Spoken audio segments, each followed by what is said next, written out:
Satyabama Institute of Science and Technology, Chennai.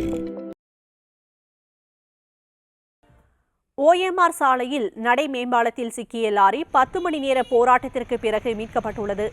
விவரங்களை செய்தியாளர் சாந்தகுமாரிடம் கேட்கலாம். சாந்தகுமார், விவரங்களை சொல்லுங்க. சக்தி, சென்னை பழைய மகாபலிபுர சாலை இந்திரா நகர் ரயில் நிலையம் அருகில் இருக்கக்கூடியது இந்த நடை மேம்பாலம். இந்த நடை மேம்பாலம் இந்த தரமணி உள்ளிட்ட பகுதிகளிலும் இந்த கம்பெனிகளில் வேலை செய்யக்கூடிய ஐடி நிறுவனங்களில் வேலை செய்யக்கூடிய பணியாளர்கள் நடந்து இந்த அடையாறு பகுதிக்கு வருவதற்கும், அதே போல இந்த ரயில் நிலையத்தை அடைவதற்கும், அதாவது பறக்கும் ரயில் நிலையம் இங்கு இருக்கிறது, இந்த ரயில் நிலையம் அடைவதற்கும் பயன்படுத்தி வருகின்றனர். இந்த இடத்தில் தான் இன்று அதிகாலை 4 மணி அளவில் டாரஸ் லாரி ஒன்று, அதாவது அதோட ஹைட்ராலிக் திறந்தவாறே வாகனத்தை இயக்கி வந்திருக்கிறார். அவர் மதுபோதையில் இருந்தாரா அல்லது தூக்க கழகத்தில் அதை மூடுவதற்கு மறந்துவிட்டு வந்தாரா என்ற விவரங்கள் தெரியவில்லை. போலீசார் தொடர்ந்து விசாரணை செய்து வருகின்றனர். அவ்வாறு வரும்பொழுது இந்த நடை மேம்பாலத்தின் மீது அந்த ஹைட்ராலிக் தூக்கி கொண்டிருந்த டாரஸ் லாரி அங்கேயே சிக்கி கொண்டு நின்று விட்டது. அதன் பிறகாக டிஎன்ஆர்டிசி கட்டுப்பாட்டில் இருக்கக்கூடிய இந்த நடை மேம்பாலத்தில் அதிகாரிகள் பார்வையிட்டு, அதே போல கோட்டூர்புரம் போக்குவரத்து போலீசாரும் சம்பவ இடத்தில் பார்வையிட்டு அதை அகற்றுவதற்கான நடவடிக்கைகள் ஈடுபட்டனர். கிட்டத்தட்ட 10 மணி நேரத்திற்கும் மேலாக போராடியும் அதை மீட்க முடியவில்லை.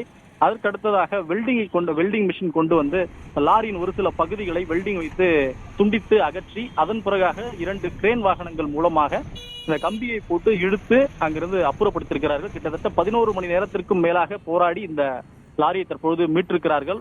OMR சாலையில் கடுமையான போக்குவரத்து நெரிசலும் ஏற்பட்டது. அதனை அடுத்து தடுப்புகள் அமைத்து ஒரு பகுதியை மட்டும் வாகனம் செல்வதற்காக ஏற்பாடு செய்யப்பட்டு காலை முதல் இந்த வாகனங்கள் சென்று வந்தது. தற்பொழுது இந்த லாரியை மீட்டிருந்தாலும் கூட இந்த நடை மேம்பாலம் முற்றிலுமாக சேதமடைந்திருக்கிறது. அதாவது ஒரு பகுதியில் இந்த தூணிலிருந்து பீத்து கொண்டு இந்த நடை மேம்பாலம் மேலே தூக்கி கொண்டும் சாய்வாகவும் இருக்கிறது. அதனை சரி செய்தால் மட்டுமே தொடர்ந்து இந்த நடை மேம்பாலத்தை பொதுமக்கள் பயன்படுத்த முடியும்.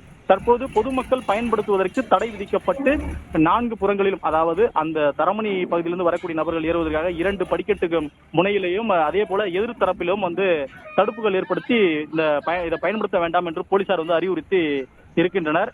எப்போது வேணாலும் ஆபத்து இருக்கக்கூடிய நிலை இருந்தால் இதையும் சரி செய்ய வேண்டும் என்ற கோரிக்கையும் எழுந்திருக்கிறது. விவரங்களுக்கு நன்றி Santhakumar. Satyabama Institute of Science and Technology, Chennai.